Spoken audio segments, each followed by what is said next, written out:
Bonjour à tous, je suis Alexandre Marotel de l'agence Tweno. Aujourd'hui, on va parler ensemble de Duplicate Content.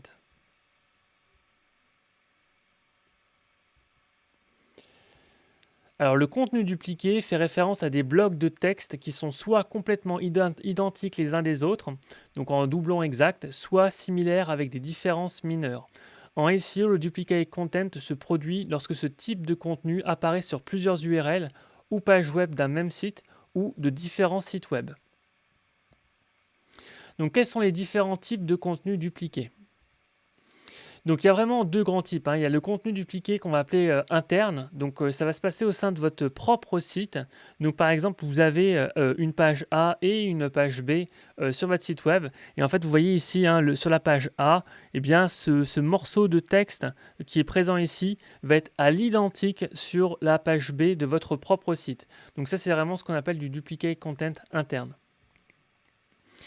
Le contenu dupliqué externe, donc là ça n'a vraiment rien à voir, c'est vraiment beaucoup plus lié finalement à des droits même de propriété intellectuelle ou de copyright. Du coup, eh bien, c'est par exemple si vous avez un contenu sur votre site web que vous avez créé et qu'un petit malin entre guillemets ait pris votre contenu et l'ait directement collé, copié-collé sur son propre site, là vous voyez que c'est pas la même nature de contenu dupliqué et du coup c'est ce qu'on appelle du contenu dupliqué externe. Et d'ailleurs là pour le coup on peut avoir même des soucis avec la justice, parce que justement il y a un non-respect des droits de la propriété intellectuelle. Donc quel impact peut avoir la duplication du contenu sur le référencement et le classement d'un site? Donc très clairement, hein, un contenu qui est dupliqué va avoir beaucoup de difficultés à bien se classer dans les SERP. Donc il faut en avoir conscience. C'est pas forcément un contenu ça va être un contenu qui va être considéré comme moins important aux yeux de Google. Du coup voilà, premier point. Ensuite, pourquoi est-ce que c'est considéré comme moins important? Parce que justement, d'un point de vue de l'expérience utilisateur, notamment si jamais c'est sur un même site, mais finalement Google va se dire ok, mais en fait cette information-là, elle est présente partout sur le site, alors que finalement à un seul endroit, ça serait suffisant en fait. Du coup, si vous répétez plusieurs reprises un même contenu, faites attention à ça d'un point de vue d'expérience utilisateur. Les gens même vont se dire voilà, mais ce paragraphe-là ou ces éléments-là, je les ai lus à plusieurs reprises, est-ce que ça a vraiment un intérêt ou non en fait? Et donc, du coup, un contenu qui est dupliqué va avoir moins de trafic organique, tout simplement parce que justement, pour Google, c'est censé être un contenu qui est moins intéressant pour les utilisateurs. Donc, quelles sont les causes de la duplication de contenu? Alors, il y en a plusieurs, là, je vais vous donner quelques exemples, mais c'est notamment par exemple le passage d'un site web en HTTP en HTTPS, donc à savoir lorsque vous souhaitez sécuriser votre site. Moi, c'est le genre de choses que je regarde quasiment systématiquement lorsque je commence à travailler avec des clients, parce que parfois ça arrive que finalement on a une page d'accueil en double. Donc on va avoir une page d'accueil avec les différentes informations qui vont être en non sécurisé, donc en HTTP, et bien la même chose en identique en HTTPS. Et du coup, vu qu'on a deux pages qui sont identiques, mais qui sont considérées par Google comme deux pages différentes, parce que leurs URL vont être différentes, et bien du coup, on a justement une situation de duplicate content.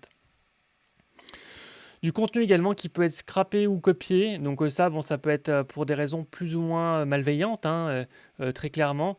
Donc faites d'ailleurs toujours attention à ça. Lorsque vous allez créer un contenu, bon, il n'y a pas de raison hein, que ça vous arrive, mais soyez quand même vigilant. Notamment si vous êtes un créateur de contenu.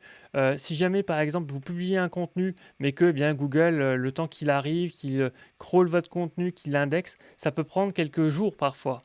Et du coup, il peut y avoir un petit malin qui va prendre votre contenu, le copier et finalement le coller sur son propre site et faire en sorte d'indexer, de faire passer les bots de Google plus rapidement que vous. Et du coup, Google va considérer que le vrai propriétaire de ce contenu-là, c'est le site finalement qui vous a copié le contenu. Donc soyez vraiment vigilant par rapport à ça. Bon, ça peut arriver de temps en temps, notamment sur des sites et notamment sur des influenceurs qui sont extrêmement réputés. Alors ensuite, les variantes d'URL, effectivement, parfois, alors notamment quand on a des e-commerce, on peut être dans des situations où on peut avoir des URL différentes, mais des pages finalement qui sont exactement similaires. Donc du coup, ça peut créer du duplicate content. Alors, ce que je vous ai présenté ici, c'est notamment finalement les 7 outils pour repérer les contenus dupliqués. Donc là, notamment avec Sideliner, moi, c'est un outil que j'aime bien, qui permet notamment d'être utilisé pour voir le contenu dupliqué en interne. D'accord? Donc, voir si jamais il y a des paragraphes similaires sur plusieurs types de pages. Voilà. Et après, il y a aussi des éléments pour duplicate externe. Donc, voilà, ça, c'est des éléments notamment qui permettent de vérifier le plagiat. En fait, c'est l'élément dont je parlais tout à l'heure. Donc, comment supprimer ou empêcher le contenu en double? Alors, l'utilisation notamment de certaines balises, notamment les balises canoniques, c'est quelque chose qui est normal à utiliser en SEO. Donc, par exemple, et genre, j'ai fait d'ailleurs une vidéo complète sur les balises canoniques. Je vous incite vraiment à aller la regarder pour justement éviter le duplicate content. C'est notamment extrêmement important pour les e-commerce. Alors, même idée, notamment des redirections, les redirections 301.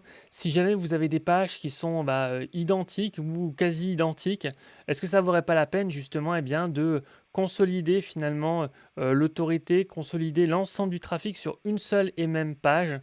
C'est tout l'intérêt également d'une redirection. Sur certaines pages également, finalement, qui n'ont pas vraiment d'intérêt, vous pouvez également alors si vous ne faites pas une redirection, vous pouvez également les mettre en no-index. Donc ça peut être des choses qui peuvent être envisageables. Et voilà, donc si jamais, voilà, si jamais vous souhaitez aller plus loin en termes de SEO, rendez-vous sur le site de Tweno. J'ai donc bien une définition sur le sujet, je propose des carousels, des vidéos, etc. Et globalement, là, je fais une revue globale de l'ensemble des définitions SEO. Donc voilà, il y a pas mal d'informations que vous pouvez retrouver sur le site directement de Tweno.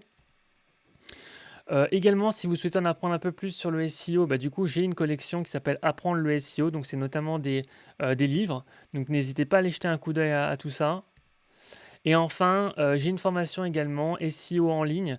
Et donc, en 4 modules, finalement, je vous propose un accompagnement pour soit si jamais vous êtes dans une optique de démarrage de site web et que vous n'avez pas du tout de trafic, et bien du coup, j'essaie de vous mettre dans la bonne voie par rapport à ça.